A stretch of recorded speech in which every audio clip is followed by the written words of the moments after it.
बेटे क्या हाल है आप सबका। उम्मीद करती हूँ कि आप सब अल्लाह के फजल व करम से खैर आफियत से होंगे। बेटे लास्ट टाइम हमने अपना यूनिट नंबर 1 जो है वो कंप्लीट कर लिया है। अब हम अपना यूनिट नंबर 2 स्टार्ट करेंगे जिसका टॉपिक है फैक्टर्स एंड मल्टीपल्स। ये आपके चैप्टर का नेम है। आज का हमारा टॉपिक है डिविजिबिलिटी रूल के कुछ फिक्स नंबर्स होते हैं जिनका एक डिविजिबिलिटी रूल होता है कि उसको रूल को यूज़ करके आप डायरेक्ट बता सकते हो कि आया वो नंबर जो है उस स्पेसिफिक नंबर से डिवाइड होता है या नहीं होता है। तो वो नंबर जिनका हम डिविजिबिलिटी रूल पढ़ेंगे वो है 2, 3, 5 एंड 10। डिविजिबिलिटी का मतलब होता है किसी भी नंबर का उस गिवन नंबर के साथ डिविजिबल होना, मतलब डिवाइड हो सकता हो। ठीक है, डिविजिबिलिटी डिवाइड से निकला है वर्ड। जैसे सबसे पहले बेटे 2 का जो डिविजिबिलिटी रूल दिया गया है, देखें बेटे दुनिया का कोई भी नंबर आपके पास आ जाए, आपको कैसे पता चलेगा कि वो 2 से डिविजिबल है या नहीं, क्या वो 2 के टेबल में आता है या नहीं, क्या 2 उसको डिवाइड करता है या नहीं। जब तक तो 2 के टेबल के आंसर होते हैं आप फ़ौरन बता देते हो। 20 तक तो आप बता सकते हो कि बेटे ये 2 के टेबल में आता है, पर आगे वाले नंबर्स के लिए कैसे पता चलेगा। अगर 1000 में आ जाए, हंड्रेड्स में आ जाए, कैसे बता सकते हैं आप। तो उस टाइम पे आपके पास ये जो रूल्स होते हैं वो आपकी हेल्प करते हैं, जो बहुत बहुत बिग अमाउंट को भी देख के आप फ़ौरन से बता सकते हो कि ये 2 से डिवाइड होता है या नहीं। तो रूल हम पढ़ते हैं। वो क्या कहते हैं, if digit at the ones place is 0, 2, 4, 6 और 8। अगर सिंपली मैं आपको डिफाइन करूं तो बेटे ये है कि कोई भी दुनिया का नंबर या कोई भी नंबर आपके सामने दिया गया है, आपने क्या करना है उसके जो वंस प्लेस पे डिजिट बैठा है, जो उसका लास्ट डिजिट होता है, उससे देखना है। अगर तो वो इन नंबर्स में से कोई नंबर है, यानी या वो ज़ीरो हो एंड पे, या 2, 4, 6 और 8, इन पांचों नंबर में से अगर कोई नंबर उसके वंस प्लेस पे बैठा हुआ है तो हम कहेंगे कि वो पूरा नंबर जो है 2 से डिविजिबल है।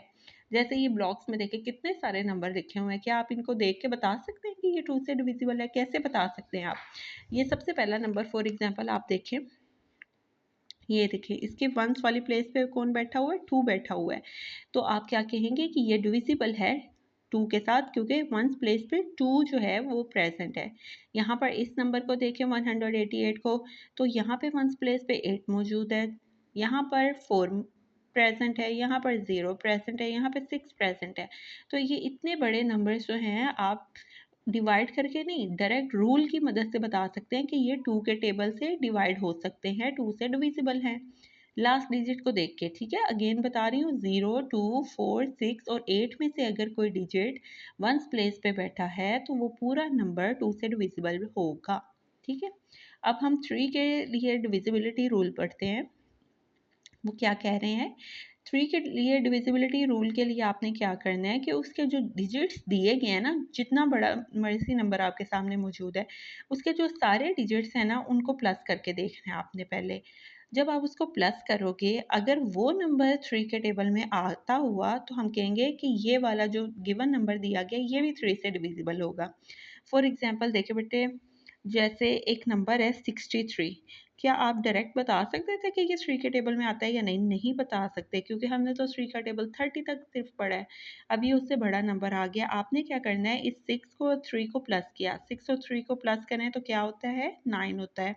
अब ये 9 जो है वो 3 के टेबल में आता है, 9 is divisible by 3, so 63 is also divisible bye 3। ये इसका रूल बन गया। ठीक है, अगर दूसरी तरफ देखें 28, 8 और 2 को ऐड करें, जब हमने 8 और 2 को ऐड किया तो 10 आ गया। 10 इज़ नॉट डिविजिबल बाय 3, 10 जो है वो 3 के टेबल में आता ही नहीं है, तो 28 फिर कैसे डिविजिबल हो सकता है।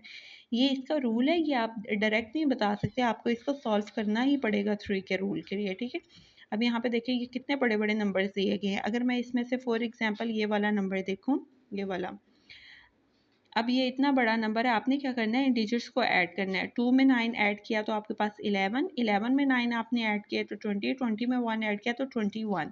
क्या 3 के टेबल में 21 आता है? 21 आता है, इसलिए ये जो इतना बड़ा नंबर है ये भी 3 के टेबल से डिविजिबल होगा। This number is also divisible bye 3। ठीक है, नेक्स्ट डिजिट जो डिविजिबिलिटी रूल दिया गया है वो 5 के लिए दिया गया है कि कोई भी नंबर 5 से डिविजिबल है या नहीं है वो कैसे पता चलेगा। उसके लिए क्या करना है, आपने वंस प्लेस पे जो डिजिट बैठा है, अगर तो बेटे वो 0 और 5 है, तो वो बहुत बड़ा नंबर हो या चाहे बहुत छोटा नंबर हो, तो वो पता चल जाएगा कि वो 5 से डिविजिबल है या नहीं। जैसे देखें बेटे, ये नंबर्स देखें, ये 9690 है, पर इसके वंस प्लेस पर 0 दिया गया है, तो हम कहेंगे कि ये बिग नंबर जो है ये 5 से डिविजिबल है, क्योंकि या तो 0 होगा एंड पे या फिर 5 मौजूद होगा। ये सारे नंबर्स जो इन्होंने ब्लॉक्स में बनाए हुए हैं ये डिविजिबल है 5 से। वजह गया है क्योंकि किसी के एंड पे 5 है और किसी के एंड पे 0 दिया गया है वंस प्लेस पे, ठीक है। आखिरी जो हमारा रूल है बेटे वो है 10 से डिविजिबिलिटी रूल चेक करना। If digit at the ones place is 0, then the number is divisible by 10. अगर किसी भी नंबर के एंड पे वंस प्लेस पे 0 मौजूद हो तो हम कहेंगे कि वो नंबर जो है वो 10 से डिविजिबल है, वो 10 से डिवाइड हो सकता है। ये आप समझ रहे हैं, एक उन्होंने हिंटिंग पॉइंट दिया हुआ है कि आपको चेक नहीं करना पड़ेगा डिवाइड करके, बस उसका लास्ट वाला डिजिट जो वंस प्लेस पे बैठा है उसे देखें, अगर तो वो 0 है तो वो 10 के टेबल से डिवाइड हो जाएगा, ठीक है। ये सारे ब्लॉक्स में जो नंबर दिए हुए हैं इनके लास्ट में देखें बेटे, ये सारे 0 दिए गए हैं, इसलिए ये सारे नंबर ही 10 से डिविजिबल हैं। यहाँ पे एक उन्होंने बहुत इंपॉर्टेंट बात बताई है जो कि आपके एमसीक्यूज के लिए बहुत इंपॉर्टेंट है। वो क्या कह रहे हैं, if a number is divisible by 2 and 5, कोई भी नंबर जो 2 से या 5 से डिविजिबल होता है, then number is also divisible by 10, तो वो नंबर 10 से भी लास्ट में डिविजिबल होता है। ये क्या बात है, अगर इसको हम उर्दू में ट्रांसलेट करें तो बेटे इसका शॉर्ट मतलब ये है कि कोई भी ऐसा नंबर जो 2 और 5 के टेबल में आता है वो लाज़मी बात है कि वो 10 से भी डिवाइड हो सकता है।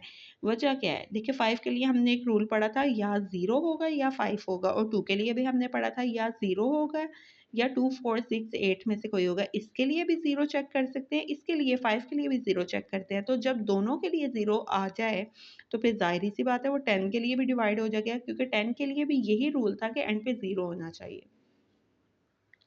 अब ये एक्सरसाइज है, इसमें क्वेश्चन नंबर 1 जो है वो देखें क्या कह रहे हैं कि tick the numbers that are divisible by 2। ऐसे नंबर्स पे टिक लगाना है जो 2 से डिविजिबल हो। तो बेटे ये इस तरह सॉल्व कर लेना। आपने देखे 16 के एंड पे 6 है, इसलिए इस पे टिक आ गया। इसके एंड पे आपने पता क्या करना है, इसके सामने ना ब्रैकेट में आप मेंशन कर लें कि वो कौन से नंबर थे जो आपकी हेल्प करते हैं। 0, 2, 4, 6, 8 ये वाले नंबर अगर लास्ट में वंस पे पड़े हों तो वो 2 से डिविजिबल होता है। अब यहाँ पे देखिए 98 के एंड पे 8 है, इसलिए ये भी टिक में आ गया। यहाँ पे 4 है, टिक हो गया। यहाँ पर 1 है, 1 तो हमने पढ़ा ही नहीं इस रूल के लिए, तो ये क्रॉस है। क्रॉस नहीं लगाना, आपने बस टिक लगाना है। यहाँ पर 4 है, ये भी टिक, ये 6 की वजह से टिक हो गया। यहाँ पे 7 है, 7 तो डिविजिबिलिटी रूल के अंदर है ही नहीं था 2 के लिए, तो इसलिए ये नहीं है। यहाँ पे 0 है, टिक हो गया। यहाँ पर भी 0 है, इसलिए ये टिक हो गया। इस तरह आपने अपनी बुक पे ये सॉल्व कर लेनी है एक्सरसाइज, ठीक है। क्वेश्चन नंबर 2 की अगर बात की जाए तो बेटे वो है डिविजिबिलिटी बाय 3, यानी बताना है कि ये नंबर जो उन्होंने सर्कल में दिए हैं क्या ये 3 से डिविजिबल है। 3 की डिविजिबिलिटी के लिए जो भी नंबर दिया है उसके तमाम डिजिट्स को प्लस करके देखना है पहले आपने। जैसे ये देखिए 20 का 2 और 0 को हमने जब प्लस किया तो 2 आया। क्या 2 आता है? 2 is divisible by 3? No. 2 is not present in table of 3. That's why 20 is also not divisible by 3.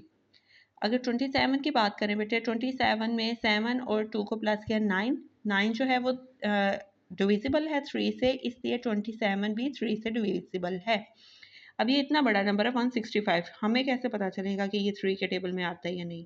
तो आपने क्या किया, 1 में 6 ऐड किया तो क्या हो गया 7, 7 में 5 ऐड किया तो 12, 12 जो है वो 3 के टेबल में आता है, यानी 3 से डिविजिबल है। इसलिए हम क्या कहेंगे, yes 165 is divisible by 3 because आगे आपने ये रूल लिख देना है, ठीक है, और नीचे बता देना है 12 इज डिविजिबल बाय 3, कि ये वाला नंबर इसलिए 3 से डिविजिबल हुआ क्योंकि ऐड करने के बाद जो आंसर आया है वो 3 से डिविजिबल है। इसमें से मैंने एक का डिटेल में थोड़ा सा आपके सामने लिख दिया ताकि आपको समझ आ सके। जो डिविजिबल हैं आपने उनका रूल लाजमी लिखने हैं, रूल तो आपने सबके ही फाइंड करके लिखने हैं, ठीक है। इस तरह ये वाला क्वेश्चन आपने सॉल्व कर लेना है। लास्ट क्वेश्चन ये है, tick the numbers that are divisible by 5। उन नंबर्स पे टिक लगाएं जो 5 से डिविजिबल है। तो लास्ट में सबसे पहले देखें इसके एंड पे 0 है, टिक लगा दिया, 0 टिक। लास्ट वाला डिजिट 0 और 5 होना चाहिए 5 के डिविजिबिलिटी रूल के मुताबिक। यहाँ पर 5 है, टिक।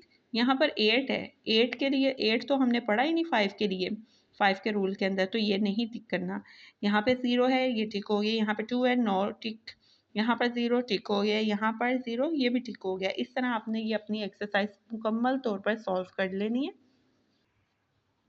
इसके अलावा ये आपकी रिव्यू एक्सरसाइज में क्वेश्चन नंबर 2 दिया गया है, डिविजिबिलिटी रूल को यूज़ करें और अपना टेबल जो है वो कंप्लीट करें। तो बेटे ये देखें, फर्स्ट नंबर आपको बस मैं समझा रही हूँ, बाकी आपने खुद सॉल्व करने हैं। 112 को सबसे पहले आपने चेक करना है क्या ये 2 से डिविजिबल है। तो 2 के लिए डिविजिबिलिटी के लिए क्या करना है, इसके लास्ट डिजिट को देखें, ये 2 आ गया तो टिक लगा दिया कि ये डिविजिबल है। अब 3 के डिविजिबिलिटी रूल के लिए क्या करना है, इन सारे डिजिट्स को प्लस करना है। 1 में 1 प्लस किया 2, 2 में 2 प्लस किया 4, 4 तो 3 के टेबल में आता ही नहीं है, तो इसलिए यहाँ पर क्रॉस आ गया। 5 के डिविजिबिलिटी रूल के लिए क्या होना चाहिए, वंस प्लेस पे या 0 या 5। क्या इसके वंस प्लेस पे 0 या 5 है, नहीं है, तो क्रॉस हो गया 5 का डिविजिबिलिटी रूल भी। 10 के रूल के लिए क्या होना चाहिए, उसमें भी लास्ट पे 0 होना चाहिए, पर इसके तो वंस प्लेस पे 2 है, तो ये भी क्रॉस हो गया। इस तरह आपने ये पूरा टेबल अपना कंप्लीट कर लेना है, ठीक है। खुद सॉल्व करके खुद सोच के करना है। मैं आपको पिक्चर भी भेज सकती हूँ, पर बेटे फिर आपकी प्रैक्टिस नहीं होगी।